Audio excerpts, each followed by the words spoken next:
Olá, este é o canal A Igreja e a Boa Gestão. Nós estamos dando prosseguimento à série Direito Religioso, falando agora especificamente sobre Código Civil e os artigos que orientam a formatação do Estatuto Social. Agradecemos que você está sempre aí nos assistindo, está acompanhando, ok? E vá acompanhando aí esses nossos vídeos que a gente vai orientando nesse sentido, né? Não deixe de dar o seu like, comente, divulgue, né? E se inscreva no nosso canal, que nós agradecemos muito a sua participação. Essa parte agora do Código Civil, eu estou indo bem devagar, estou indo bem detalhadamente, sem entrar em muitos detalhes, mas observando cada artigo, cada item, cada inciso, para você ficar bem esclarecido com relação a isso, ok? Então, vamos dando continuidade aqui. Nós paramos no inciso número 3 do artigo 46, artigo 46 sobre o Estatuto Social, e o inciso, então, número 4, né, diz assim: se o ato constitutivo é reformável no tocante à administração e de que modo. Então, já disse no vídeo anterior, no episódio anterior, que o Código Civil não é prescritível. Ele diz, você tem que dizer que ele é reformável a cada 2 anos. Não, ele está dizendo que você tem que dizer como é, se ele é reformável, se ele não é reformável e de que modo, né, a administração ela se comporta, se tem que ter reeleição, se não pode ter reeleição, se ela pode atuar por quantos anos, enfim. Então você precisa lá no tocante à administração escrever como é que esta sua igreja é reformável ou não, ok? De que modo ela é reformável? Então, ela é feita por indicação, é feita por voto, enfim, tudo isso tem que estar transcrito lá, lembrando que tudo aquilo que você escreve, depois você vai ter que obedecer. Então, cuidado com o que você escreve, não dificulte muito a operacionalização. Eu já fui consultado diversas vezes, porque no final o documento legal ele era impraticável de maneira administrativa, de maneira operacional, porque eram tantos requisitos, tantos detalhes, que no final um acabava se contradizendo ao outro ou criando exigências que nem o Código Civil determina, ok? O inciso 5º, então, se os membros respondem ou não subsidiariamente pelas obrigações sociais. Então é natural que os membros não respondem, né? Então é importante que as nossas igrejas aí, os membros não respondam por nenhuma obrigação, até dando transparência à gestão e à administração da igreja. Inciso 6º, as condições de extinção da pessoa jurídica e o destino do seu patrimônio nesse caso. Então, o Código Civil pede como é que vai acontecer, caso aconteça. Então, pela graça de Deus, nós pedimos que isso nunca aconteça, que ela cresça, que ela multiplique, dê muito fruto, mas caso seja extinto, como é o modo de extinção, como é que ele se procede, quem pode estar presente ou quem deve estar presente por conta dessa extinção, segue que critérios, que modelos, que legislação, ok? Então tem que estar transcrito lá, de novo, cuidado com o que você escreve para não ficar impraticável. E uma vez que seja extinta, qual é o destino caso haja patrimônio? Então, para que destinação? Para tal igreja da mesma cidade, para tal igreja da denominação, da convenção, enfim. Você tem que colocar lá no estatuto qual é a destinação caso haja patrimônio, ok? Então, os incisos aí de 1 a 6, no caso do artigo 46. Avançando, o artigo 47 diz assim: obrigam a pessoa jurídica os atos dos administradores exercidos nos limites de seus poderes definidos no ato constitutivo. Então, de novo, você escreveu lá quem é que faz a administração e de que modo. E o artigo 48 diz: se tiver administração coletiva, ou seja, uma diretoria executiva composta por vários membros, ou um colegiado, precisa estar muito claro qual é a função de cada um, a descrição dessa função e os limites dos seus poderes. Então, precisa estar bem transcrito caso haja um grupo de pessoas. Então, uma diretoria executiva, diretor-presidente, primeiro vice, secretário, tesoureiro, enfim, já é uma diretoria coletiva, já é mais de um. Então, precisa estar dizendo o que cada um faz, qual é a atribuição de poder de cada um e até onde vão os seus limites, ok? De novo, aqui o parágrafo único: decai em 3 anos o direito de anular as decisões que se refere a esse artigo, ok? Quando violarem a lei ou o estatuto ou forem eivadas de erro, dolo, simulação ou fraude.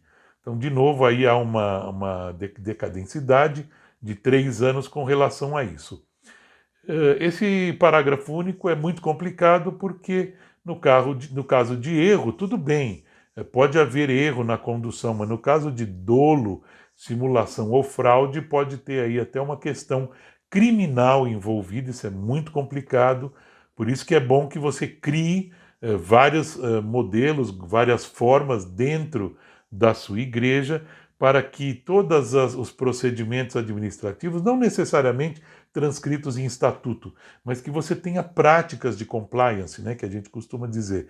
São práticas que envolvem vários grupos de pessoas, que acabam um grupo fiscalizando aquilo que o outro grupo fez, para evitar que haja dolo, fraude, simulação, enfim. Pode até ser que haja um erro e um dos grupos acuse que houve aquele erro, ok?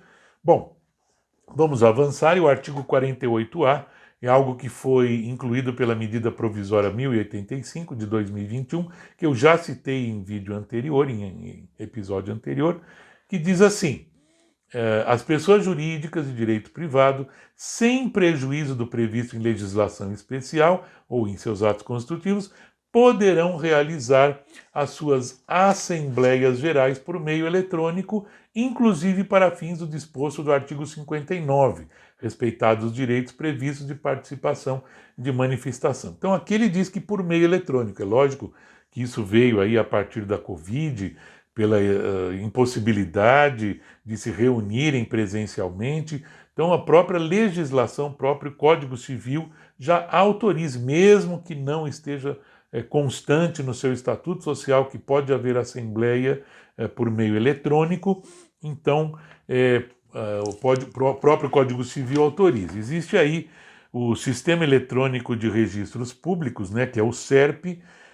Ele ainda não está muito bem regulamentado. Lembrando que o registro público é feito por meio de cartórios e os cartórios têm uma legislação estadual para esse tipo de atuação.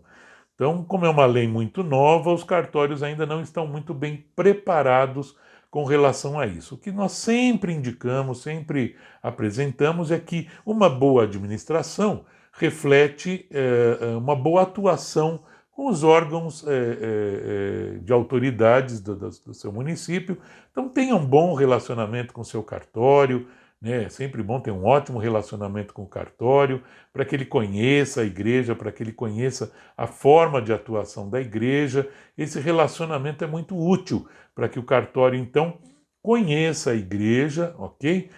Conheça os procedimentos da igreja, seja muito próximo dos atos, desde o ato constitutivo até os atos de reforma, os atos de administração, para que o cartório sempre tenha conhecimento próprio, né?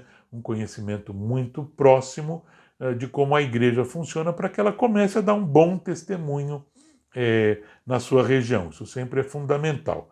Então, o artigo 48 diz que por meios eletrônicos é possível se fazer a assembleia, bem como o registro digital desta assembleia, ok?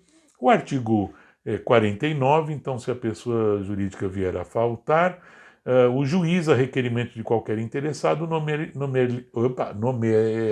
nomear-lhe-á, desculpa, é difícil a palavra, um administrador provisório. Enfim, isso aqui eu já peguei alguns casos que isso aconteceram quando a igreja ficou muito tempo sem dar registro a seus atos constitutivos, apesar de constar lá em estatuto que tinha que ter assembleias num determinado período, permanentemente naquele período, deixou de fazer esse registro e, posteriormente, após muito tempo, até anos, a igreja quis retomar suas atividades, retomar os seus procedimentos. Então, nesse caso, o cartório indica que um juiz nomeie o que eles chamam de um síndico, ou, na verdade, nomeie um administrador provisório, ok? Esse administrador provisório vai retomar as atividades, vai retomar o ato constitutivo, talvez tenha que fazer uma reforma de estatuto, ou talvez não, mas com certeza uma retomada de uma eleição de uma nova diretoria, e aí então esse representante vai tomar todos os procedimentos, a indicação de um juiz, do judiciário, então vai ser necessário uma ação judicial nesse sentido, ok? Então, é importante perceber isso, que se ficar muito tempo, o cartório vai dar essa orientação, que um juiz terá que nomear um administrador, ou a própria igreja pode indicar um nome, né, um administrador provisório, para dar retomada às suas atividades após um período, ou um longo período sem atividades. Bom, nós vamos encerrando por aqui, vamos dar continuidade em próximos episódios. Fique com Deus, dê o seu like, comente, divulgue, ok? E acompanhe aí os nossos vídeos e participe. Então, agradecemos muito sua participação e fique com Deus e Deus te abençoe. Até logo.